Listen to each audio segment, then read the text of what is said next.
अमरावती जिल्ह्यात प्रहार संघटनेचे अध्यक्ष बच्चू कडू यांची सभा होणार होती। 23 आणि 24 तारखेची परवानगी त्या ठिकाणी देण्यात आलेली होती प्रशासनाकडून, पण त्यांची सभा नव्हता, त्या ठिकाणी भाजपची सभा झाली। यावरती मोठा वाद पाहायला मिळाला। संपूर्ण महाराष्ट्राने हा वाद बघितला आहे प्रशासन आणि बच्चू कडू यांच्यामध्ये। शिवसेनाचे पदाधिकारी आपल्यासोबत जयदीप पेंडकेजी आहे।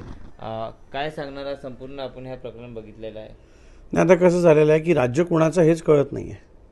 म्हणजे बच्चू कडू आज राज्य मंत्रिमंडळात, म्हणजे एकनाथ शिंदे तिथे जिथे सीएम आहे त्यांच्या राज्य मंत्रिमंडळात त्यांना काहीतरी एक हे महामंडळ पण दिलेलं आहे दिव्यांगांचं, आणि ते असताना सुद्धा त्यांनी आधी ग्राउंड ते बुक केलेलं, ते मैदान आधी 2 दिवसाकरता 23 आणि 24 करता त्यांनी बुक केलेल्यानंतर सुद्धा जर जबरदस्तीने त्यांना त्या मैदानातून बाहेर काढतात ते फक्त काय कारण की आपले गृहमंत्री देशाचे अमित शहा यांचं सभा असल्यामुळे। पण पोलीस प्रशासनाने त्यावर जी योग्य ती दखल घेतलेली नाही आहे बच्चू कडूंकडून।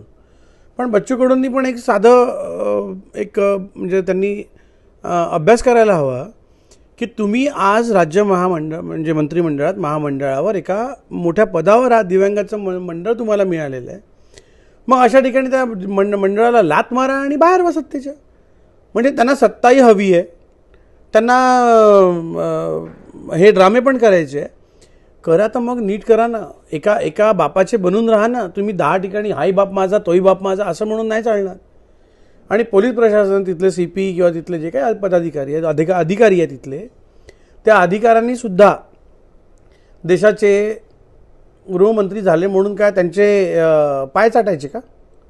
त्यांनी सुद्धा तिथे जाऊन दखल घ्यायची होती की बाबा पहिले कोणी बुक केलं, म्हणजे नियमानुसार त्या अटी शर्ती ज्या काही आहेत त्या पूर्ण कंप्लीट करायला हवं आहे।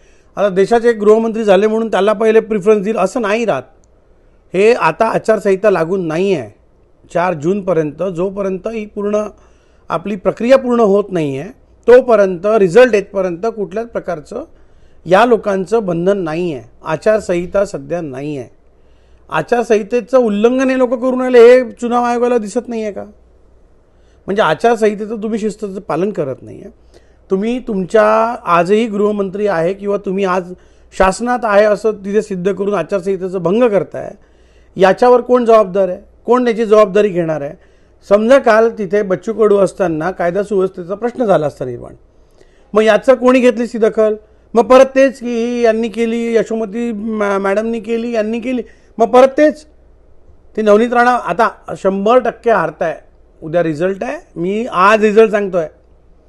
रिझल्ट म्हणजे उद्या तर मतदान आहे, पण 4 जूनचा नवनीत राणाचा अमरावतीचा रिझल्ट मी स्वतः सांगतो। मी राऊत साहेबांसोबत 2 दिवस दौरा केला, चप्पा आम्ही त्या ठिकाणी पूर्ण 2 दिवस सर्वे केलेला आहे, सभा घेतलेल्या आहे। त्या सभामध्ये जे काही आम्हाला प्रतिसाद किंवा त्या सभेमध्ये ज्या पद्धतीने तिथे येणारी जी म्हणजे आपली बिचारी भोळी भाबडी जी जनता आहे त्यांच्याकडनं काय काय उद्गार यांच्या दिल्लेश्वर आणि याच्याबद्दल निघालेली आहे सगळं आम्ही बघितलेलं आहे, आम्ही ऐकलेलं आहे।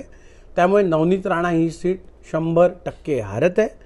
ज्या पद्धतीने यांनी मनमानी कारभार चालू केलेला आहे, हा कारभार यापूर्वी महाराष्ट्रात अशी संस्कृती किंवा अशा पद्धतीने करण्याचा विषयच नव्हता।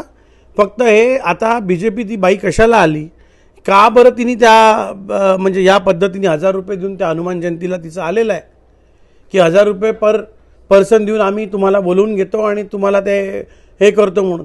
तर ही चुकीचं आहे। याच्यावर मी तर म्हणतो आता नेते किंवा राजकीय जे काही पक्ष आहेत त्यांनी म्हणजे विरोध न करता आता तर जनतेने याच्या विरुद्ध उतरायला पाहिजे की या काय प्रकार लावलेला आहे। पैसा आहे म्हणून सत्तेचा माज आला आहे तुम्हाला, म्हणजे लिटरली सत्तेचा माज असं या पूर्ण प्रकरणावरनं दिसतं आहे। पण ठीक आहे, आता दिल्ली दूर आहे तुमची, त्यामुळे तुम्हाला जे वाटतं ते करून घ्या। तुमची तर दिल्ली नक्की दूर आहे हे या पूर्ण प्रकरणावरनं लक्षात आलेलं आहे।